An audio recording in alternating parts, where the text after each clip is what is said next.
প্রিয় শিক্ষার্থীরা, তোমরা কেমন আছো? সবাই নিশ্চয়ই বাসায় আছো এবং ভালো আছো।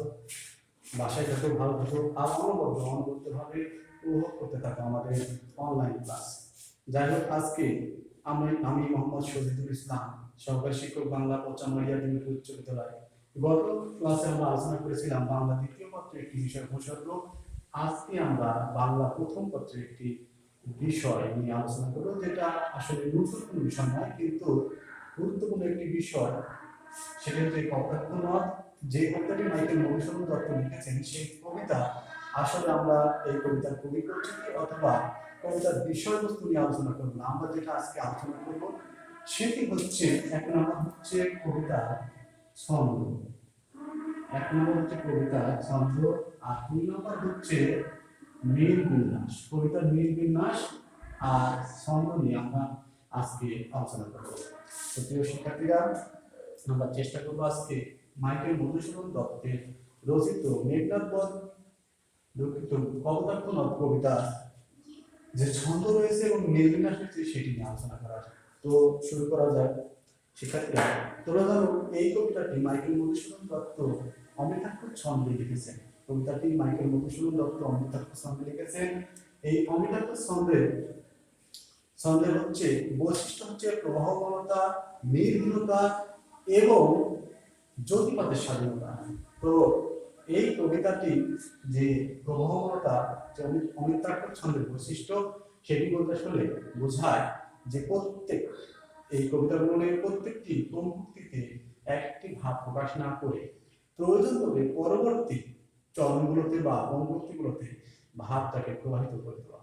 আর এই কবিতা আমরা মিল বিনয় বা অন্তমিল দেখবো না। এই কবিতা আমরা দেখবো যে জ্যোতিপাতের স্বাধীনতা রয়েছে। অর্থাৎ আমরা কপোতাক্ষ নদ কবিতাটাকে দেখলে বুঝতে পারবো যে এখানে কবি মাইকেল মধুসূদন দত্ত জ্যোতিপাত তিনি স্বাধীনভাবে করেছেন।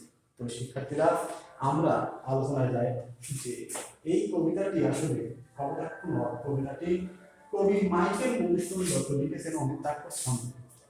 তো এই অমিতাক্ষর ছন্দে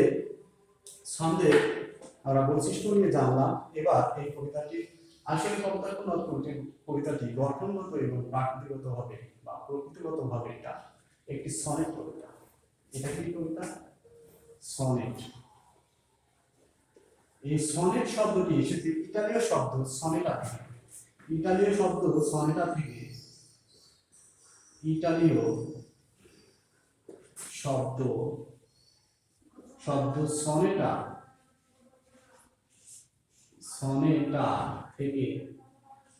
সনেট শব্দটি উৎপত্তি। আর এই সনেটের প্রবর্তক হচ্ছে ইতালীয় কবি পেত্রার্ক। তো সনেটের সংজ্ঞা যদি আমরা দিতে চাই তাহলে এইভাবে আমরা বলবো, সনেট কাকে বলে?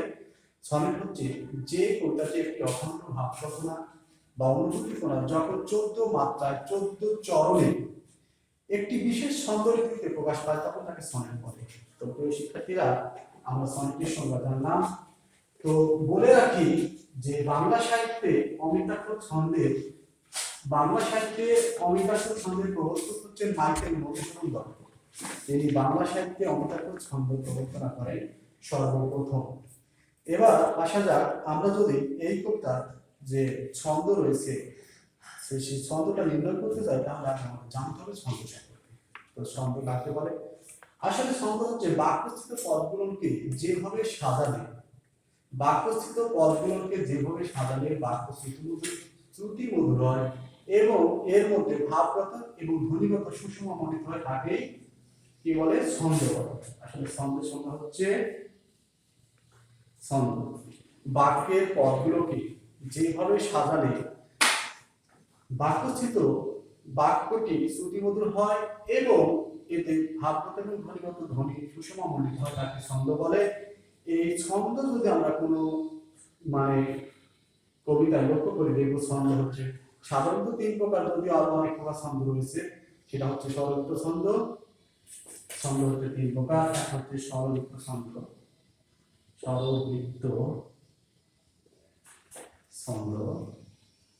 2 নম্বর হচ্ছে মাত্রাবৃত্ত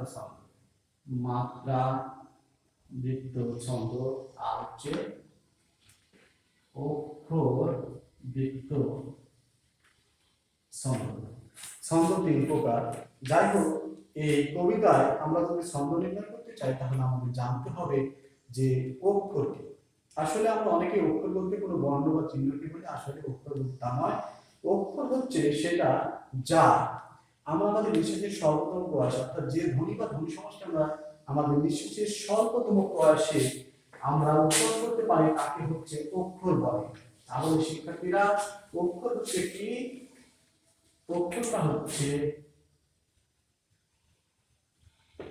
অক্ষর হচ্ছে আমরা আমাদের নিঃশ্বাসের সর্বোত্তম প্রয়াসে যে ধ্বনি বা ধ্বনি সমষ্টি উচ্চারণ করতে পারি তাকে আমরা অক্ষর বলি। তো অক্ষর ছন্দ নির্ণয় আমাদের আরেকটি বিষয় জানতে হবে, সেটা হচ্ছে মাত্রা। আসলে জেনে রাখা দরকার যে অক্ষর উচ্চারণের সময়কে মাত্রা বলে। কি বলে? অক্ষর উচ্চারণের সময়কে মাত্রা বলে। এই বিষয়গুলো যদি আমরা জানি তাহলে আমরা কি করতে পারবো? কপোতাক্ষ নদ কবিতার ছন্দ নির্ণয় করতে পারবো। তাহলে শিক্ষার্থীরা শুরু করে দেয় কপোতাক্ষ নদ কবিতার আসলে ছন্দটা কিভাবে আমরা নির্ণয় করতে পারি, দেখে আমরা চেষ্টা করি পারি নাকি। কপোতাক্ষ নদ কবিতাটি যেমন প্রথম লাইন আছে, আমরা ছন্দ নির্ণয় করতে চাই তাহলে আমরা এই অমিতাভ ছন্দে বা চতুর্দশপদী কবিতার সংজ্ঞাটা লক্ষ্য করবো এইরকম যে কবিতাটি 14 মাত্রায় 14 পঙ্ক্তিতে একটি বিশেষ ছন্দরীতিতে প্রকাশিত, তার নাম হচ্ছে অমিতাভ ছন্দ বা কবিতা। এই অমিতাভ ছন্দে রচিত হচ্ছে এই কপোতাক্ষ নদ কবিতা। আসলে একটি অখণ্ড ভাব কল্পনা বা অনুভূতি কোণা নিয়ে যখন 14 মাত্রায় 14 পঙ্ক্তিতে একটি বিশেষ ছন্দরীতিতে এটি আত্মপ্রকাশ করে তখন তাকে ছন্দ বলে। তো অমিতাভ ছন্দের প্রধান বৈশিষ্ট্য আমরা জেনেছি, সেটা হচ্ছে প্রবলতা, নির্ঘৃণতা এবং হচ্ছে আর কি জেনেছিলাম? যতিপদের স্বাধীনতা।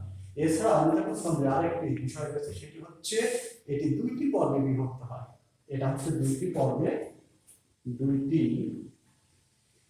বিভক্ত হয়। প্রথম পর্বে 6 মাত্রা থাকে, পরের পর্বে থাকে 8 মাত্রা। এই টোটাল 8 মাত্রা 14 মাত্রা মিলে হচ্ছে, অর্থাৎ প্রতিটি পঙ্ক্তিতে 14টি মাত্রা থাকে এবং এটি 14 মাত্রা 14 চরণ বিশিষ্ট একটি কবিতা। তো এই কবিতায় আমরা দেখব যে প্রথম 8 লাইনকে বলা হয় অষ্টক এবং শেষের 6 লাইনে বলা হয় ষষ্ঠ। অষ্টকে যে ভাবে অবতারণা করা হয় বা কোনো বিষয় সম্পর্কে আলোচনা ইঙ্গিত দেওয়া হয়, সেটির পরিণতি ঘটে কিন্তু এই ষষ্ঠকে। তো শিক্ষার্থীরা, আমরা ছন্দ নির্ণয় করার চেষ্টা করব এখন। কিভাবে ছন্দটা নির্ণয় করা যায় কপোতাক্ষ নদ কবিতার, সেটিকে আমরা একটু লক্ষ্য করি। আমাদের কবিতার লাইন থেকে আমরা বুঝতে পারবো এইরকম আছে: সতত হে নদ তুমি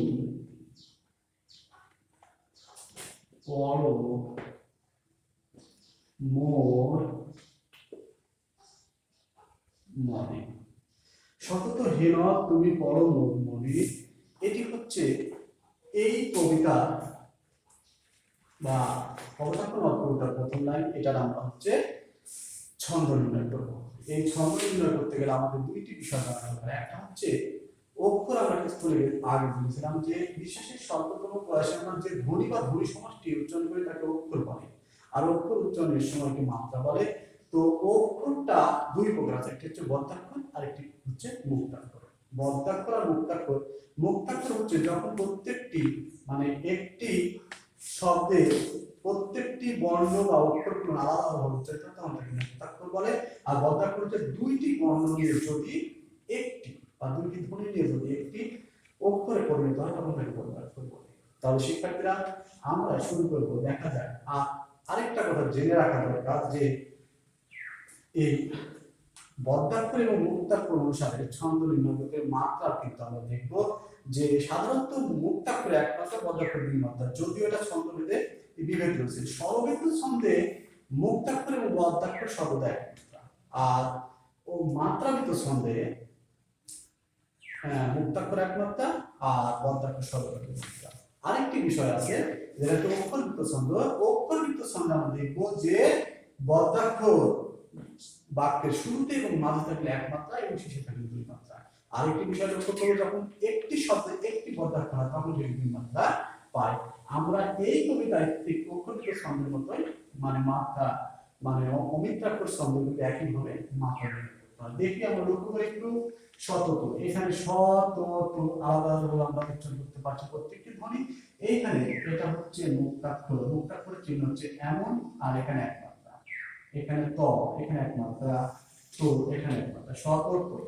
হে এখানেও এক মাত্রা, এটা মুক্তাক্ষর। আর ন এর বর্গাক্ষর চিহ্ন হবে এরকম, এটা ন এখানে দুই মাত্রা পাবে, এটা হচ্ছে দুই মাত্রা পাবে শতত হে ন। এইখানে আমরা দেখছি যে এখানে এসে একটা এখানে কবি এক বর্গ দিচ্ছে। আর তুমি, তুমি এইখানে এক মাত্রা, এটা মুক্তাক্ষর, এখানে তু আর একটা মি, এখানে আলাদা আলাদা আমরা উচ্চারণ করতে পারছি, তাই এখানে এটাকে বলবো আমরা তুমিটা হচ্ছে তু একটা মুক্তাক্ষর, মি একটা মুক্তাক্ষর। পড় তেমনি ভাবে পড়, পড় এটা আলাদা আলাদা আমরা উচ্চারণ করতে পারছি, পড়। এইটা হচ্ছে প, পটা হচ্ছে মুক্তাক্ষর, রোটা মুক্তাক্ষর। যদি আমরা এটাকে হলন্ত বা হসন্ত বা ব্যঞ্জনান্ত শব্দ হিসেবে উচ্চারণ করতাম যেমন পর, তাহলে এটা মুক্তাক্ষর। শেষে মানে এটা স্বরান্ত, যেহেতু শেষে অ আছে সেজন্য এটা আলাদাভাবে উচ্চারণ করতে হবে।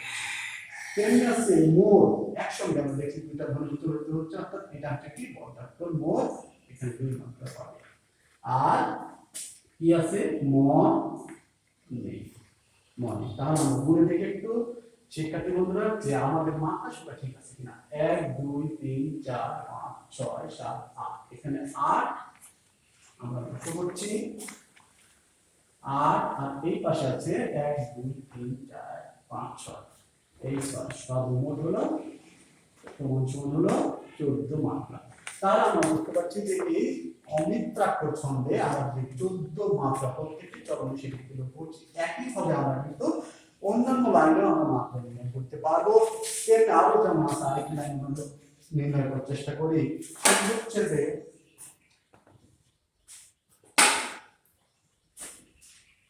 শত তো তোমার কথা ভাবি এ বিরলে, এ বিরলে। তো প্রিয় শিক্ষার্থীরা, আমরা এইটাকেও এই চরণটিতেও আমরা মাত্রা নির্ণয় করার চেষ্টা করবো। এইখানে আগের মতো আমরা সব দুটো এখানে মুক্তাক্ষর, তটা একটা মুক্তাক্ষর, ত একটা মুক্তাক্ষর, তো একটা মুক্তাক্ষর, তো মা এটা হচ্ছে বর্গাক্ষর, এটা হচ্ছে দুই মাত্রা। তাহলে তোমার কথা এটা হচ্ছে মুক্তাক্ষর, এটা মুক্তাক্ষর, ভাবি এটা মুক্তাক্ষর, এটা মুক্তাক্ষর, বিরলে বি র লে। তাহলে দেখবো যে আমরা এখানে একটা পর্ব করছি। তাহলে 1 2 3 4 5 6, 1 2 3 4 5 6 7 8, তাহলে 6 যোগ 8 সমান 14 মাত্রা। তো প্রিয় শিক্ষার্থীরা, আমরা এইভাবে কিন্তু সম্পূর্ণ কবিতাটির মাত্রা নির্ণয় করতে পারি বা ছন্দ নির্ণয় করতে পারি। এবারে আমরা এই কবিতাটি মিল বিন্যাস, আসলে যে প্রশ্নটি বারবার পরীক্ষা হয় শিক্ষার্থীরা ভালো বুঝতে পারে না। শিক্ষার্থীরা তোমরা যদি এই ক্লাসটি উপভোগ করো তাহলে সহজেই কিন্তু মাত্রা নির্ণয় করতে পারবে এবং এই মিল বিন্যাসটি বুঝতে পারবে।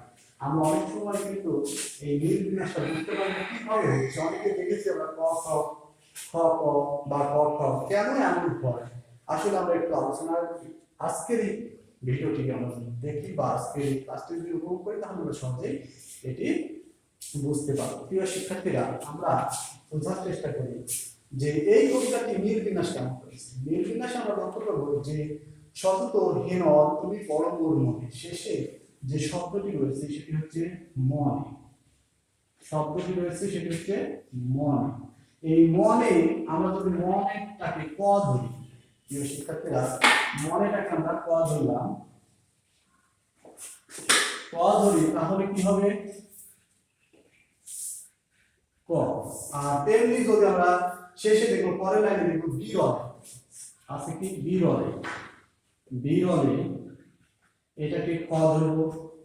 পরেরটাতে দেখবো আবার পরের চরণে যেটা আছে সেটা হচ্ছে স্বপনে, কি রয়েছে স্বপনে, এটাকে আমরা আবার এখানে নিয়ে আসে এখানে নিয়ে আসে, তাহলে এখানে ক, আর যেখানে ল আছে সেখানে আমরা ক দেবো।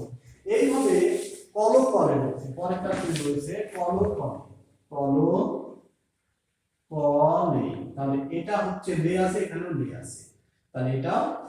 আমরা এইভাবে যদি নির্ণয় করতে যাই তাহলে পরেরটা দেখবো আবার সরলে রয়েছে, তারপর আবার রয়েছে সরলে,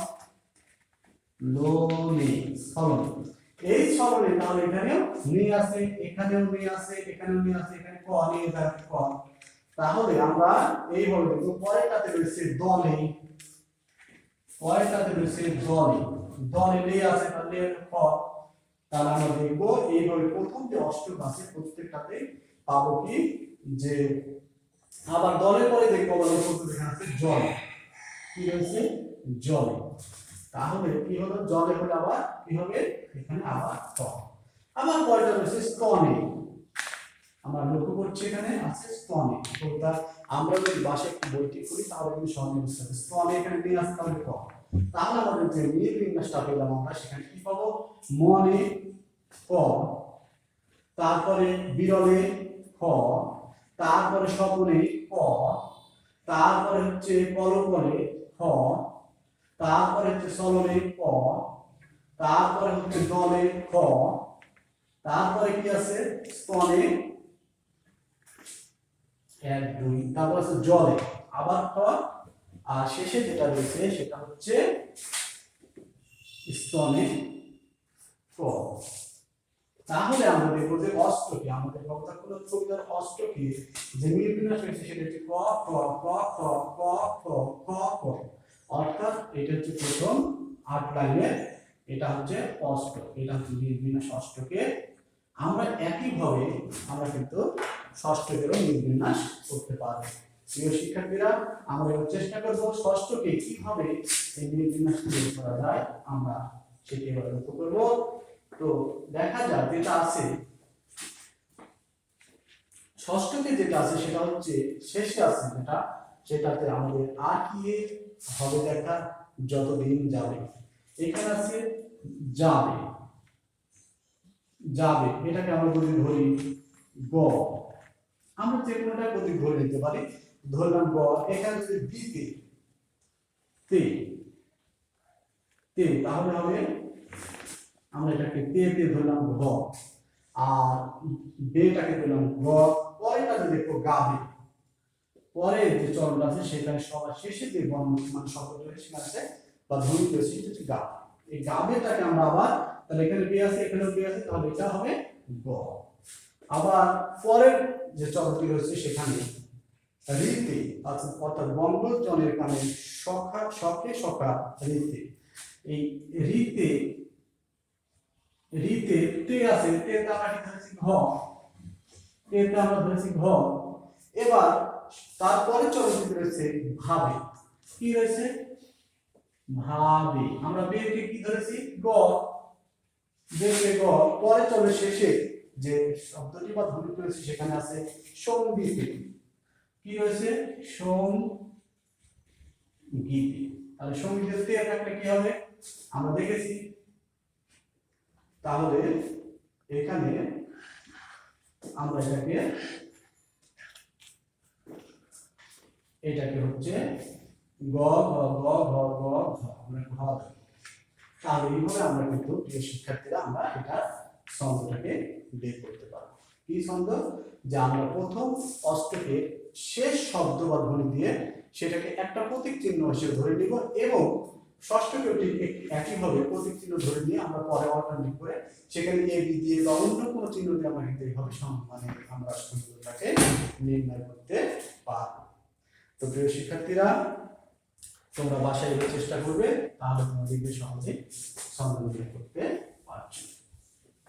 তো শিক্ষার্থীরা, তোমাদেরকে সবাইকে ধন্যবাদ জানাচ্ছি, আর অনলাইন আমাদের ক্লাস উপভোগ করার জন্য, আবারও আর বাড়িতে পড়াশোনা চালিয়ে যাওয়ার জন্য সবাইকে ধন্যবাদ জানাচ্ছি। ধন্যবাদ শিক্ষার্থীরা।